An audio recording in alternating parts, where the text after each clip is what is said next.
ये आकाशवाणी है। स्पॉटलाइट में प्रस्तुत है सेवा और समर्पण 20 साल सुशासन की श्रृंखला के अंतर्गत भारत की विदेश नीति इंडिया फर्स्ट पर विशेष कार्यक्रम।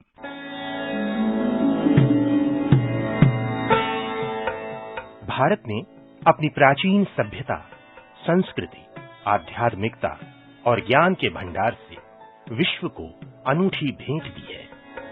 भारत प्राचीन काल में शिक्षा का एक अनूठा केंद्र था।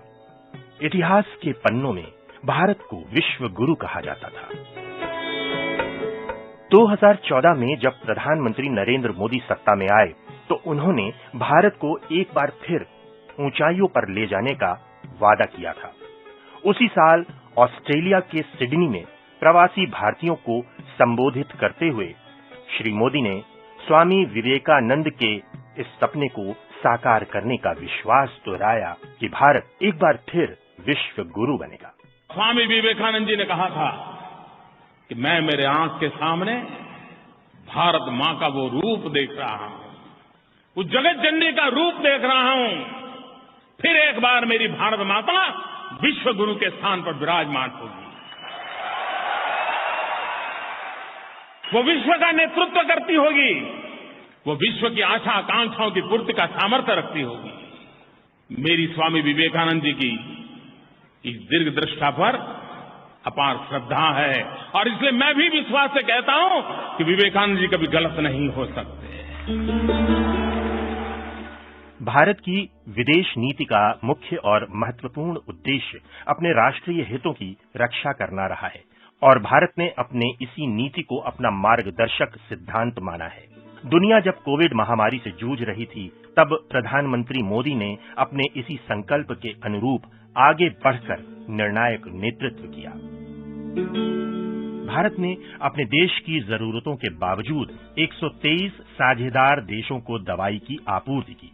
इस साल जनवरी में भारत ने वैक्सीन मैत्री पहल शुरू की। भारत ने कोविड रोधी टीकों की 6 करोड़ 63 लाख से अधिक खुराक का निर्यात किया, जिसमें 1 करोड़ 7 लाख खुराक अनुदान के रूप में दी गई।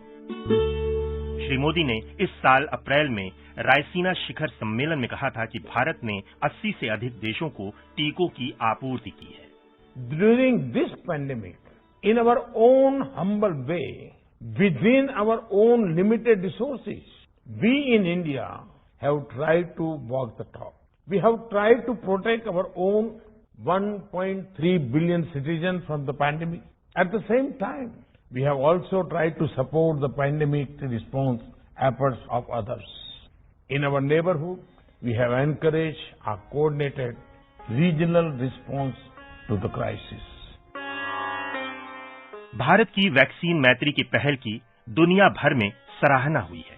संयुक्त राष्ट्र प्रमुख एंटोनियो गुटेरेस ने गंभीर वैश्विक स्वास्थ्य संकट से निपटने के लिए दुनिया भर के देशों को कोविड रोधी टीकों की आपूर्ति करने के लिए भारत की प्रशंसा की है।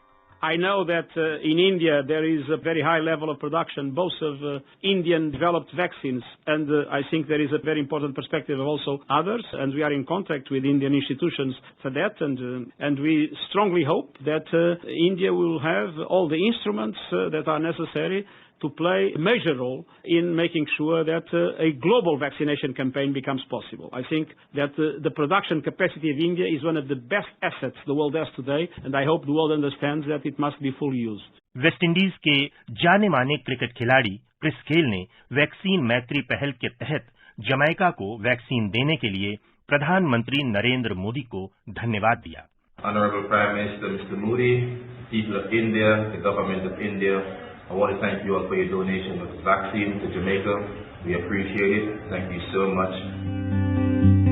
भारत ने मिशन सागर के अंतर्गत Sri Lanka, Maldives, Mauritius, Madagascar, Comoros और सेशल्स में चिकित्सा सहायता टीमों, कोविड से संबंधित आवश्यक दवाओं और आवश्यक खाद्य पदार्थों की खेप भारतीय नौसेना के जहाजों के जरिए भेजी।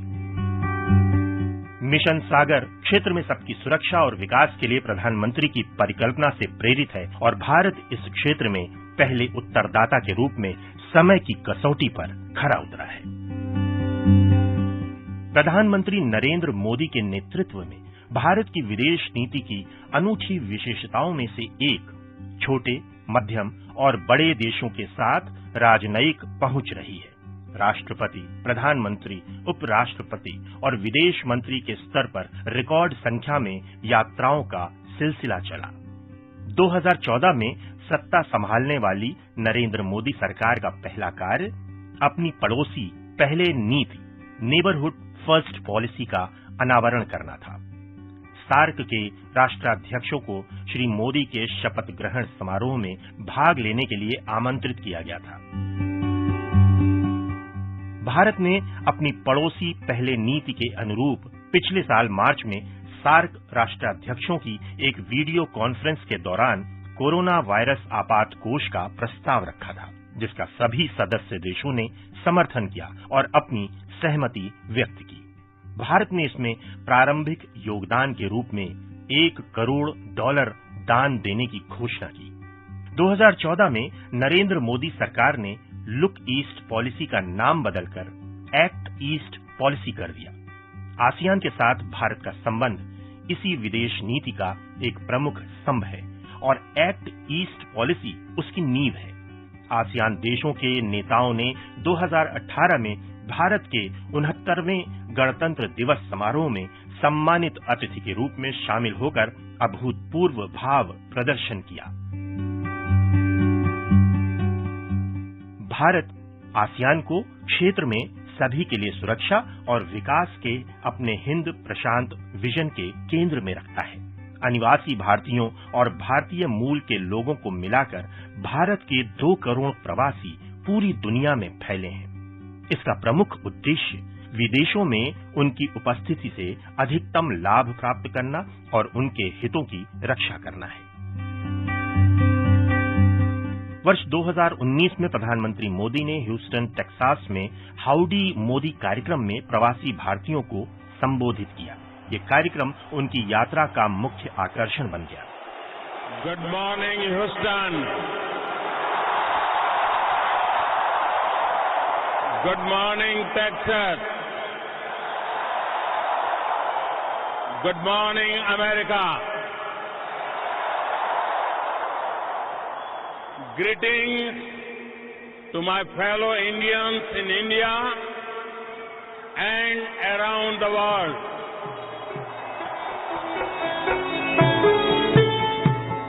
पाकिस्तान के बारे में भारत ने आतंक और वार्ता एक साथ नहीं चल सकते की नीति अपनाई है। सितंबर 2016 में नियंत्रण रेखा के पार आतंकवादी अड्डों पर सर्जिकल स्ट्राइक करके देश के दुश्मन को नए भारत के उदय का संदेश दिया गया। मैं प्रोफेसर विजय कुमार कर्ण, वर्तमान केंद्र सरकार के जो नीति है उनके सूझबूझ से भारत की प्रतिष्ठा बढ़ रही है। भारतवर्ष विश्व के अन्य देश जो विकास के दौर में पीछे छूट गए थे उनको भी सहयोग प्रदान करती है और यह सरकार दूसरों के साथ भी मिलजुल करके आपसी सामंजस्य और साहचर्य का परिचय दे रही है। मैं बलराज बख्शी हूँ। मैं उर्दू का शायर हूँ और अफसाना निगार हूँ। ये आज का भारत जो है ये 50 साल पुराना भारत नहीं है। आज की पॉलिटिकल लीडरशिप में और उस दौर की पॉलिटिकल लीडरशिप में जमीन आसमान का फर्क है। आज हमारी पॉलिटिकल सर्जिकल स्ट्राइक करती है, अंदर जाके घुसकर मारती है, उनके आतंकवादी जो ट्रेनिंग कैंप्स हैं उनको तबाह करने में सक्षम है हम लोग। तो आज जो अगर कोई ऐसा कोई चैलेंज हिंदुस्तान को सामने आता है तो हम आसानी से उसका मुकाबला कर सकते हैं। भारत के मौजूदा मजबूत नेतृत्व ने चीन को अपनी आक्रामकता कम करने के लिए विवश किया है। 2017 में डोकलाम में भारतीय सैनिकों का आगे बढ़कर डटे रहना एक बड़ी चुनौती थी जिसे कूटनीतिक दक्षता के साथ हल किया गया। भारत ने पिछले साल लद्दाख गतिरोध के दौरान चीन को कड़ा संदेश दिया था। प्रधानमंत्री नरेंद्र मोदी ने पिछले सप्ताह संयुक्त राष्ट्र महासभा के 76वें सत्र में अपने संबोधन में कहा कि दुनिया को ये सुनिश्चित करने की जरूरत है कि युद्धग्रस्त देश अफगानिस्तान का इस्तेमाल आतंकवाद फैलाने के लिए न हो। भारत ने कई चुनौतियों के बावजूद अफगानिस्तान से ऑपरेशन देवी शक्ति के तहत न केवल काबुल से अपने नागरिकों और अफगान सहयोगियों को निकाला, बल्कि सिखों के पवित्र ग्रंथ गुरु ग्रंथ साहिब को भी सम्मानपूर्वक वापस लाया गया। आज दुनिया भर में कहीं भी कोई भी भारतीय अगर संकट में गिरता है तो भारत पूरे सामर्थ्य से उसकी मदद के लिए खड़ा हो जाता है। कोरोना काल हो या फिर अफगानिस्तान का वर्तमान संकट, दुनिया ने इसे निरंतर अनुभव किया। भारत ने इस वर्ष की शुरुआत में संयुक्त राष्ट्र सुरक्षा परिषद के अस्थायी सदस्य के रूप में अपना 8वां कार्यकाल शुरू किया। भारत संयुक्त राष्ट्र सुरक्षा परिषद में तत्काल सुधारों और समावेशन के लिए लगातार जोर दे रहा है। पिछले सप्ताह प्रधानमंत्री मोदी के साथ अपनी पहली द्विपक्षीय बैठक में अमेरिकी राष्ट्रपति जो बाइडेन ने संयुक्त राष्ट्र सुरक्षा परिषद में सुधार और परमाणु आपूर्तिकर्ता समूह में भारत की स्थायी सदस्यता के लिए अमेरिका का समर्थन दिया। क्वाड का उदय, जिसमें भारत, अमेरिका, ऑस्ट्रेलिया और जापान शामिल है, भारत की एक और बड़ी उपलब्धि है। अमेरिका में हाल ही में आयोजित क्वाड शिखर सम्मेलन ने दिखाया कि भारत एक उभरती हुई विश्व व्यवस्था में मायने रखता है। भारत जलवायु न्याय के लिए अग्रणी के रूप में भी उभरा है। इंटरनेशनल सोलर अलायंस हो या डिजास्टर रेजिलिएंट इंफ्रास्ट्रक्चर पहल के लिए गठबंधन, भारत एक बड़े वैश्विक दृष्टिकोण के साथ आगे बढ़ रहा है। इंटरनेशनल सोलर अलायंस का प्रस्ताव प्रधानमंत्री नरेंद्र मोदी ने नवंबर 2015 में लंदन के वेम्बले स्टेडियम में एक भाषण में किया था। 2014 के बाद से भारत ने अपनी सॉफ्ट पावर के निर्माण में पर्याप्त संसाधनों का निवेश किया है। विभिन्न बहुपक्षीय मंचों पर भारत के वैश्विक कद का उदय, योग और आयुर्वेद की बढ़ती लोकप्रियता और कोविड महामारी के दौरान विश्व में अभिवादन के रूप में नमस्ते को अपनाना भारत की सॉफ्ट पावर के उदाहरण हैं। कोविड महामारी के बीच दुनिया भर में योग की प्रासंगिकता काफी बढ़ गई है। आज योग को भारत की सॉफ्ट पावर के स्तंभों में से एक माना जा सकता है।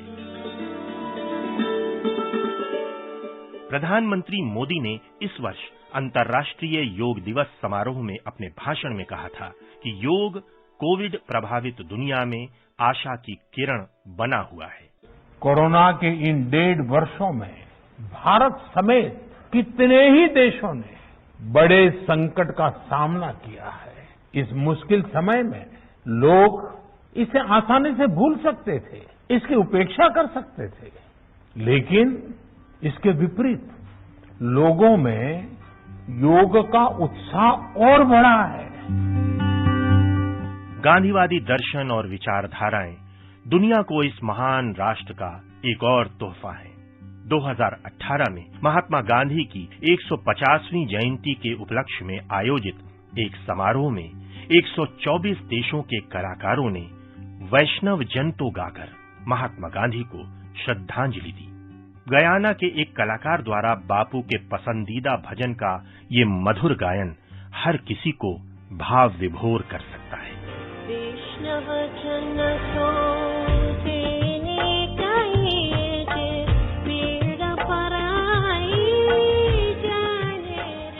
दुनिया भर में लोग भारत को सम्मान की नजर से देखने लगे हैं और 125 करोड़ भारतीयों के लिए ये बड़े गर्व की बात है।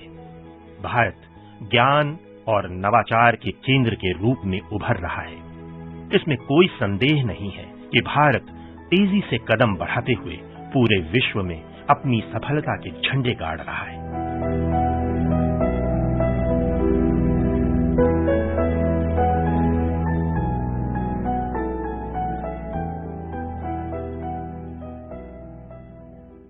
अभी आप सुन रहे थे सेवा और समर्पण 20 साल सुशासन के श्रृंखला के अंतर्गत भारत की विदेश नीति इंडिया फर्स्ट पर विशेष कार्यक्रम। ये कार्यक्रम आकाशवाणी के समाचार सेवा प्रभाग द्वारा प्रस्तुत किया गया। इसे आप हमारे mobile app news on AIR और YouTube channel news on AIR official पर भी सुन सकते हैं। कार्यक्रम के बारे में अपनी प्रतिक्रिया हमें ईमेल कर सकते हैं। पता है AIRNSDTalks@gmail.com।